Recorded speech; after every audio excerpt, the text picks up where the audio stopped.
¿Qué hace al hombre hombre? ¿Su religión? ¿Su ideología política? ¿Sus creencias? ¿Sus posesiones? ¿O acaso ninguna de estas premisas definen al ser humano? ¿Acaso nuestra verdadera naturaleza se encuentra más allá de todo condicionamiento social o ideológico? ¿Acaso subyace en lo más profundo de nuestra alma una consciencia de infinita sabiduría capaz de superar todos los límites que nos han impuesto los dogmas científicos y religiosos? ¿Es posible que el mundo en el que vivimos esté controlado por una fuerza regresiva que inhibe y coarta nuestro ilimitado potencial? Si eres de los que piensan que eso es posible, si piensas que el momento de despertar a la verdad ha llegado, sé bienvenido a la celda planetaria.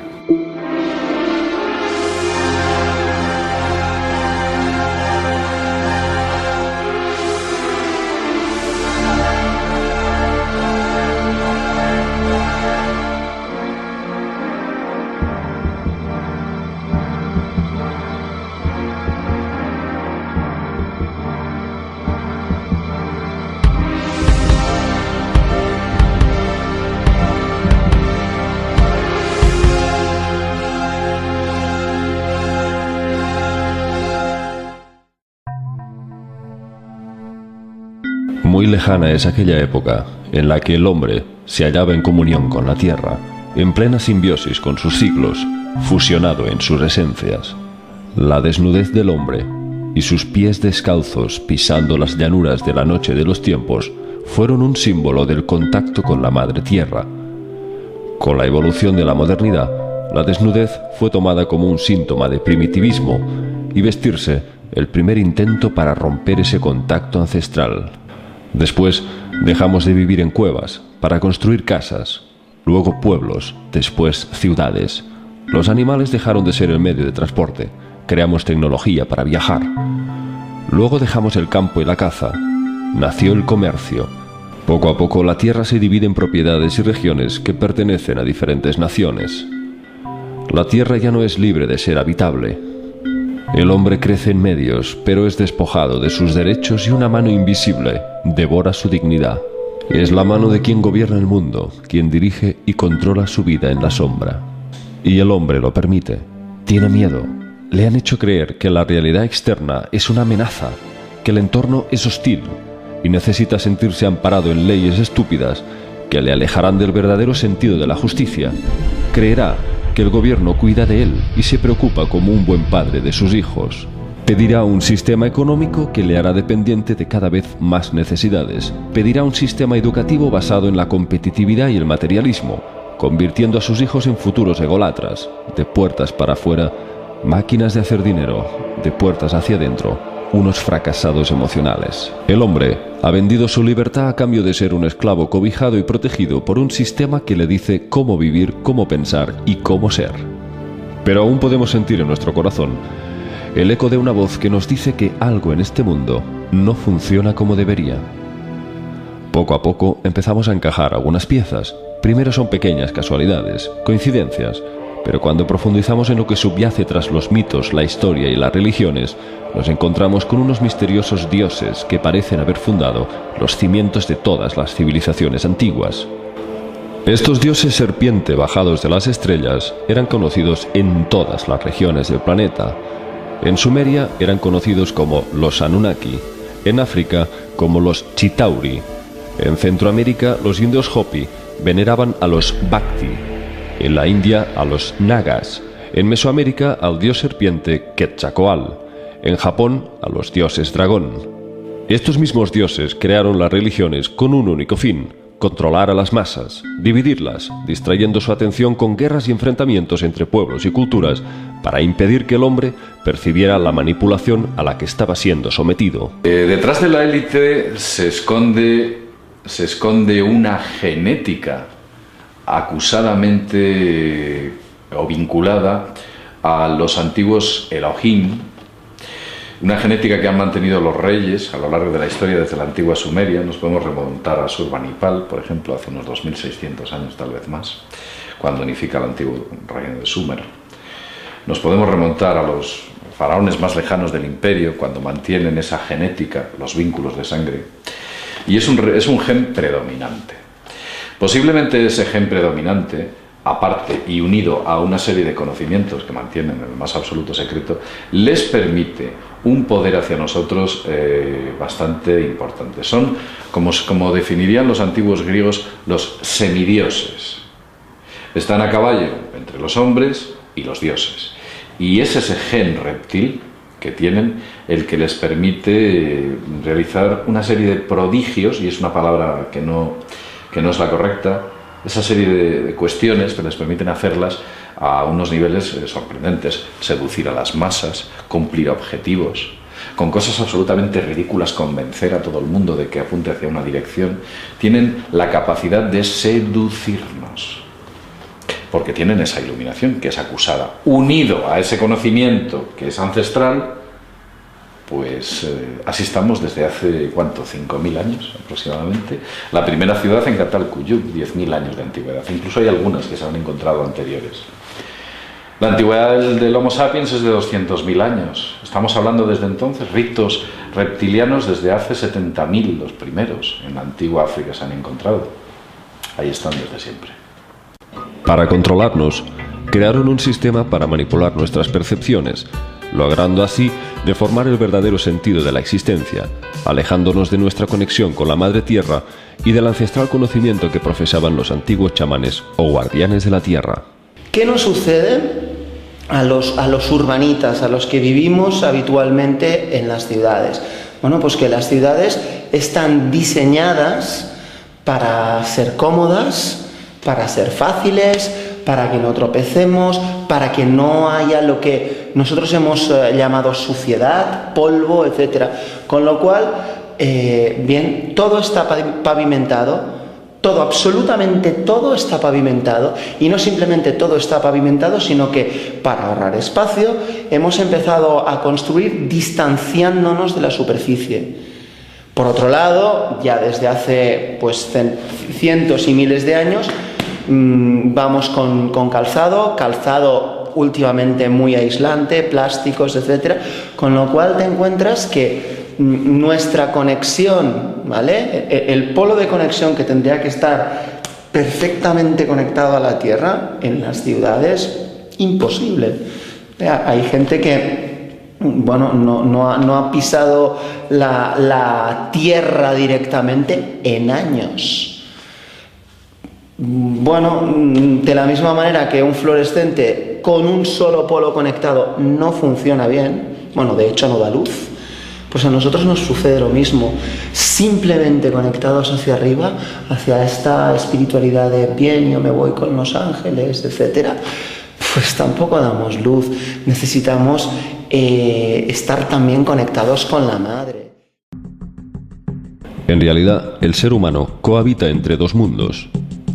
El primero de ellos nos dice que solo existe la realidad del ser espiritual, que formamos parte de un campo de conciencia cósmico, que somos almas habitando temporalmente cuerpos humanos, pero que al morir regresamos a una fuente universal de conocimiento infinito, y aquello que nos debilita es nuestro limitado campo de percepción. La razón por la que estamos siendo manipulados es debido a nuestra errónea identificación con nuestro cuerpo físico. Creemos que solo somos materia. Y es dentro de este proceso de confusión donde este poder oculto ha tejido sobre nuestra mente, como una tela de araña, una matrix holográfica. Una falsa realidad cuyo fin es hacernos dependientes a un sistema de creencias que limite nuestro campo de percepción, para que no accedamos a la sabiduría de nuestra conciencia cósmica, que es lo único que puede hacernos libres. Nosotros no somos este cuerpo y esta mente. Somos una conciencia en movimiento que está creando totalmente lo que ve, y lo que está sintiendo lo está creando. O sea, los físicos están llegando actualmente a través de la física cuántica y otras, de las cuerdas, a conclusiones que los místicos de hace miles de años ya habían llegado. Esto se está comprobando ahora, ¿no? Hemos llegado a que la diferencia entre partícula y onda no está clara. Depende de cómo tú observes una cosa a la otra. Una vez es onda, otra vez es partícula. la relación entre onda y partícula depende del observador. Digamos que la Matrix sería partiendo de que esta realidad que vemos, si nos ponemos a mirarla y analizarla con microscopio electrónico, nos damos cuenta de unas similitudes muy extrañas entre un átomo y un sistema solar, entre un clúster y una molécula, y partiendo de que solo vemos el 1% de la materia del universo, partiendo de que solo vemos lo que refleja la luz, es decir, esas 3 dimensiones, alto, largo y ancho, y según Stephen Hawking hay 11, y según culturas ancestrales hay muchísimas más, como las notas musicales, infinitas incluso en sí, do, re, mi, fa, sol, la, si, do, re, mi, fa, sol, la, si, do, así al infinito. Realmente nos damos cuenta de que esta mesa yo podía atravesarla con la mano porque hay más espacio, vacío que materia en sí, con lo cual nos damos cuenta que no es el universo, no es lo material lo que realmente pensamos que existimos, sino hay mucho más. Y 2, dentro de esa materia interestelar, si pudiéramos acercarnos, quizá veríamos cosas que se nos escapan, ¿no? Como que algún protón o algún electrón podía ser un mundo perfectamente, ¿no? Y un átomo podía ser un sol. Con lo cual yo creo que la Matrix es realmente esta sombra, que parece ser que esto es una sombra de lo que realmente es la vida en sí, o bueno, el universo en sí, ¿no? Hay cosas que se proyectan en este mundo material después de haberlas imaginado, y a fin de cuentas estamos hechos con la misma materia que un pensamiento, y sabemos que los pensamientos pavimentan el camino de la realidad, con lo cual podemos ser una consecuencia, una sombra de lo que realmente es la realidad. Por lo tanto, pienso que sí, que estamos en una Matrix, y que la película Matrix, como todas otras películas, se ha hecho pues para un poco para liarnos en definitiva, quizá para darnos algunas claves a algunos, pero no es así como en la película, que estamos conectados con cables por todos lados y tal, pero sí puede haber una similitud muy grande con lo que es la Matrix. Uno de los primeros medios masivos para manipular nuestras percepciones fue la televisión, creada en 1926 por el ingeniero británico John Logie Baird. El objetivo principal de este invento no parece haber variado demasiado en los más de 80 años que sigue vigente y activo en todos los hogares del mundo. El tubo de rayos catódicos que nosotros conocemos como televisión originariamente fue diseñado a principios del siglo XX por una persona cuyo objetivo principal era ponerse en contacto con entidades de este tipo. Aquel tubo de imagen no pretendía ser un emisor de imágenes de televisión, ni mucho menos, sino intentaban entrar en contacto, crear una especie, algo así como el famoso espejo negro que tenía Isabel II o Isabel I en Elizabeth, la reina Elizabeth, y que Láscaris le había proporcionado, con el cual supuestamente hablaba con entidades. Ellos intentaron emular con la televisión, en los comienzos de la televisión, ese tipo de cuestiones. Lo que hubo posteriormente es una diversificación de ese invento y generalización del mismo. Vieron que era un importante medio de control de masas y, por supuesto, bueno, pues fíjate a qué niveles hemos llegado en estos momentos, es alucinante. Incluso si vas por la calle y le preguntas a alguien sobre una cuestión, te va a responder así: no, si es verdad, si lo ha dicho la tele. O sea, te habrás dado cuenta. No es como que fuera el oráculo. Si lo ha dicho la tele, entonces es que es verdad. Pues no tiene por qué ser así. Tal vez la tele nos esté llenando de mentiras para crearnos una falsa percepción de la realidad.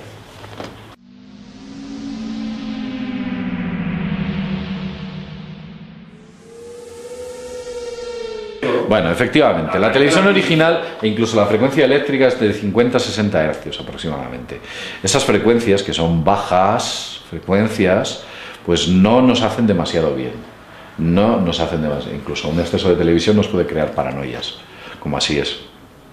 Esas frecuencias son muy bajas. Ahora las han aumentado para darle estabilidad y tal, pero siguen siendo frecuencias que son bastante dañinas para el ser humano, incluso para las propias células.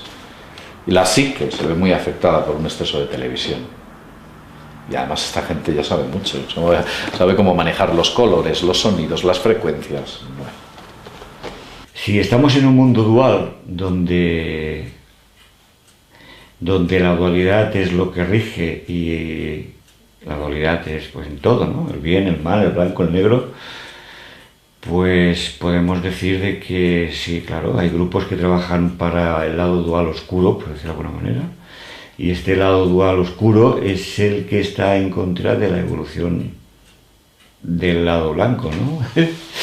Cuanto más oscuros seamos, más tardaremos en despertar y más o menos manipulables seremos, con lo cual estos grupos que manipulan la información a todos los niveles, pues cuando el borrego despierte o vaya despertando, su poder se irá disminuyendo.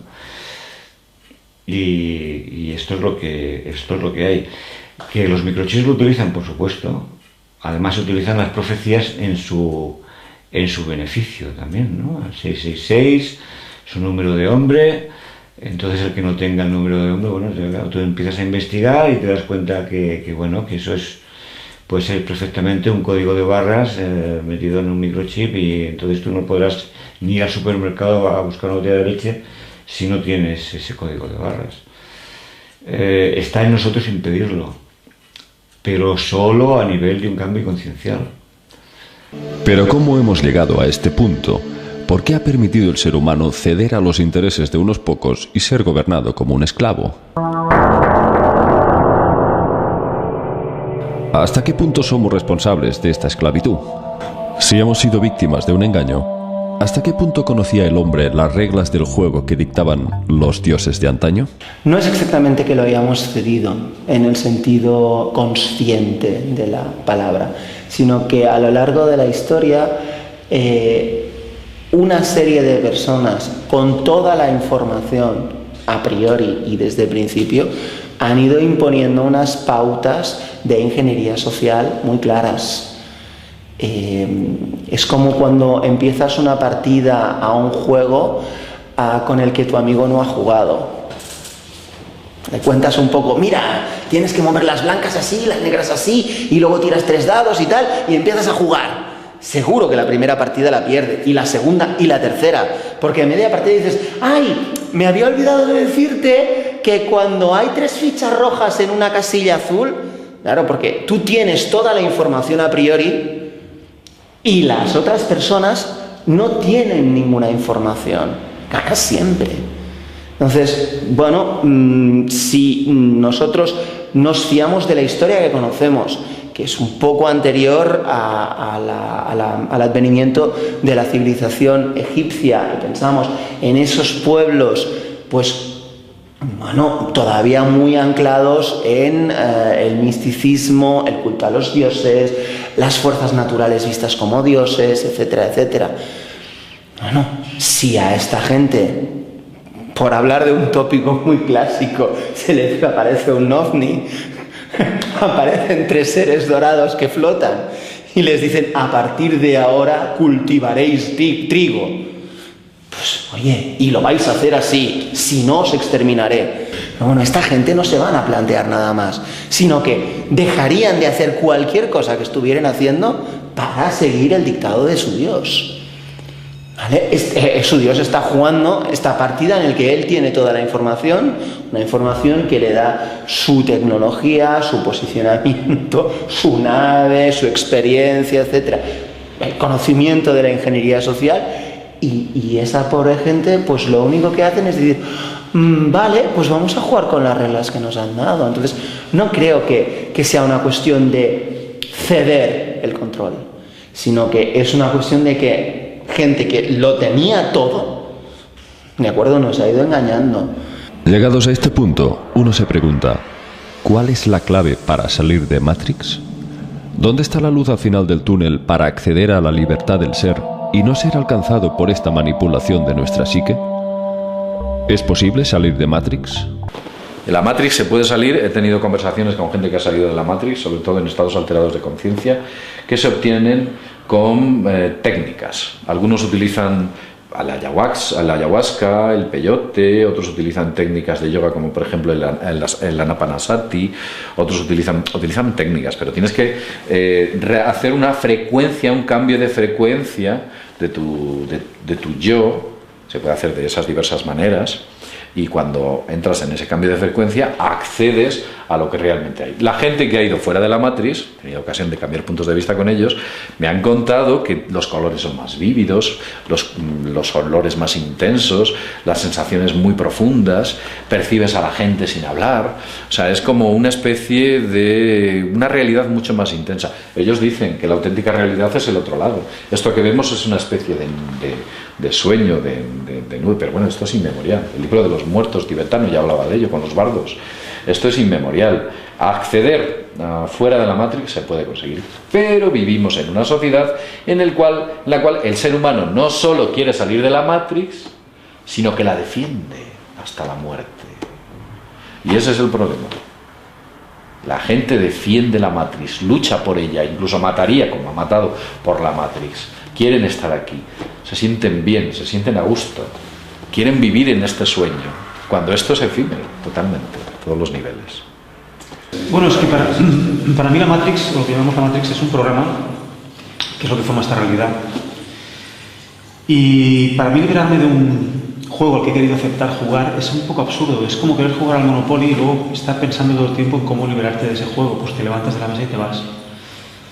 Claro, entonces no es que esté hablando de que todos hagamos el acto de pegarnos un tiro, pero es que quizá porque no queremos morir, pero queremos estar aquí, la respuesta no es pegarse un tiro, es estar aquí, pero estar aquí con la conciencia de que esto lo hemos creado nosotros, es el juego que hemos creado, el que hemos querido venir a jugar y disfrutarlo y divertirnos de verdad, en vez de dejar de ser víctimas de él.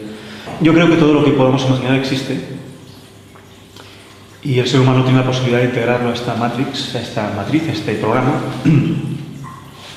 Si yo no lo creo, no existe. Si yo lo creo, existe para mí. Si no lo creen los demás, solo existe para mí. Estoy loco, me encierran tal vez. Si convenzo a una masa crítica, existe para todo el mundo. Y entonces, pues de repente la Tierra es redonda, nadie la ha visto, solo los astronautas que han salido, pero nos lo hemos creído todos. Hubo un tiempo que te quemaban por creer eso. Bien, la realidad que creemos conocer, yo creo que no está sujeta solamente a la tercera dimensión física, que con nuestros 5 sentidos podemos percibir, sino que en realidad nos movemos en diferentes frecuencias de vibración. La realidad se podría como compartimentar en diferentes dimensiones. Vivimos en mundos dentro de mundos. Y si esto es así, y no tenemos motivos para pensar lo contrario, lo más lógico del mundo es pensar que el universo, las estrellas, los planetas, de alguna forma no sean otra cosa que un reflejo de nosotros mismos, macro y microcosmos. Lo que sucede allá arriba tiene unas consecuencias aquí abajo, sea a nivel energético o a nivel de diferentes acontecimientos. Si el hombre está sujeto a estos ciclos cósmicos de renovación que va gestando cada cierto tiempo, y de alguna forma, tanto físicos cuánticos como académicos nos están diciendo de que desde el centro galáctico, la galaxia de Alcione, nos está llegando una eyección en masa de energía, de partículas de alta densidad, que de alguna forma pueden transmutarnos a nivel genético, a nivel celular y a nivel de conciencia, pues yo creo que realmente estamos en la antesala de una transformación sin precedentes en la historia del ser humano, a todos los niveles. Y la forma de salirse de ella, yo creo que es empezar a darse cuenta de estas realidades cósmicas o estas realidades que estamos hablando, y quizá la única forma de salir es salir un poco del sistema, en la medida que se pueda. No podemos salir 100%, estamos en un mundo material y hemos querido venir a este mundo para realmente hacer un trabajo material, pero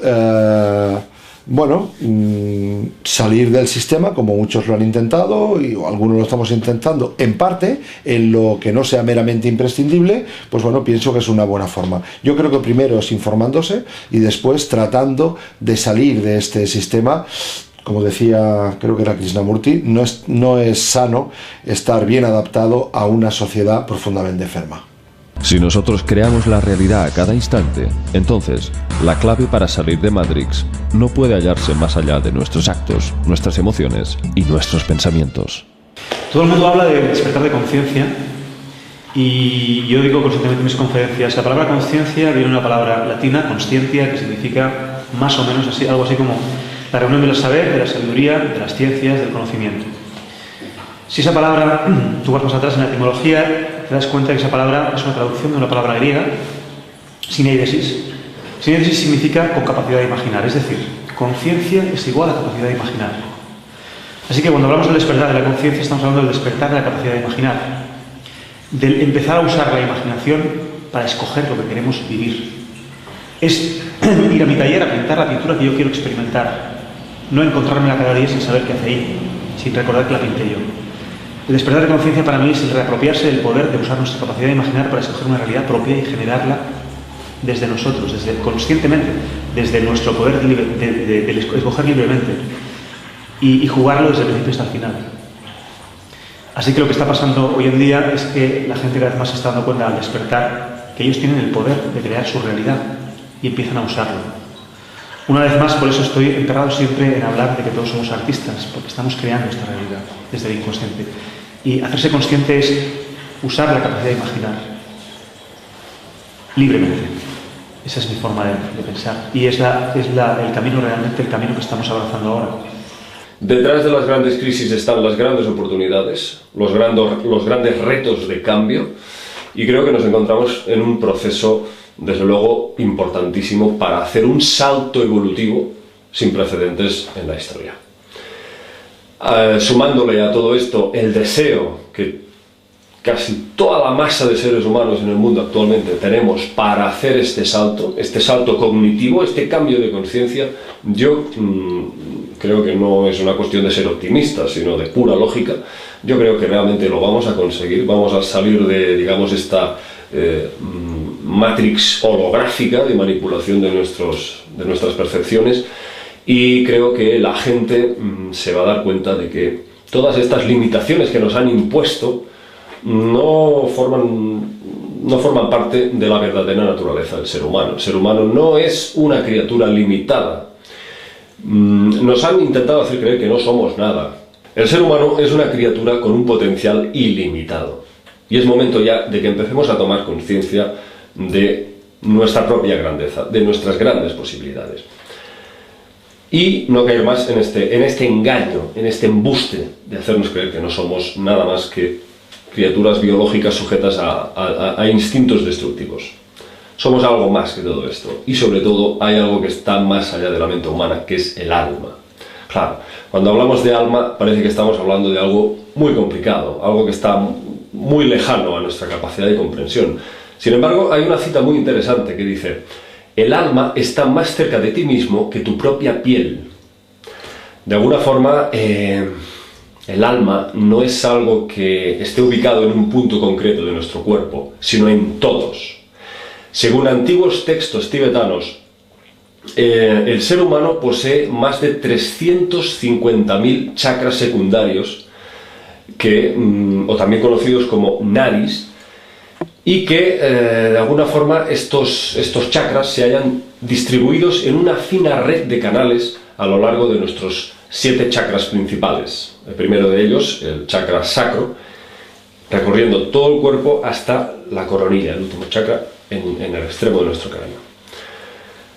Claro, estos 350.000 nadis que se redistribuyen por todo nuestro cuerpo y son como canales de emisión y recepción de estas frecuencias cósmicas que nos van llegando, de alguna forma son como un indicio, como un síntoma de que el ser humano está programado, diseñado, configurado para, después de toda la manipulación que tú quieras ponerle a nivel mental, al final el hombre está diseñado, destinado para alcanzar la iluminación, para alcanzar el autodescubrimiento del ser interno. Porque tarde o temprano, con todos estos 350.000 nadis que poseemos, que no son otra cosa que canales de manifestación de nuestra propia alma, y que son los encargados de, digamos, traer hacia nuestro estado consciente el conocimiento de quiénes somos y hacia dónde vamos. Porque queda clarísimo que el ser humano no solamente somos este cerebrito atrapado a la biología de los ciclos orgánicos, somos algo mucho más grande. Somos pura energía, pura manifestación de algo que desde luego nos trasciende a nivel material. Algunos lo llamarán Dios, otros arquitecto cósmico, otros conciencia universal, pero está claro que hay una inteligencia que de alguna forma da soporte a la vida, y nuestra máxima pretensión, nuestra máxima misión debería ser conocer cuál es la finalidad de esta inteligencia superior que nos rige, para finalmente comprender cuál es nuestro papel en el universo. Distracciones en un teatro que no es real. Si empezamos porque el teatro no es real, todo lo que incluye ese teatro no puede ser real. Si las distracciones en ese teatro que no es real, lo que nos están impidiendo es saber nuestra auténtica realidad, nuestra auténtica identidad, llegará un momento en que tenemos que ser conscientes de que son distracciones dentro de como decía, de un teatro que no es real. O sea, cuanto más nos distraigamos en las distracciones, más nos vamos a inmiscuir dentro de una obra que es una ficción. Porque esto es una ficción. Todo lo experimentado en este plano y en otros es una ficción. Todo lo que se pueda describir mental o intelectualmente, es una ficción creada por la mente. Entonces, llega un punto en que dice, señores, yo ya no juego. Yo ya no juego. No me voy a distraer más. Porque realmente el punto está, si yo esta noche me voy a dormir y, por decirlo coloquialmente, me muero, ¿dónde quedan los extraterrestres, los Anunnakis, los implantes, chips, el Blue Beam y demás? Dígame usted, ¿dónde queda todo esto?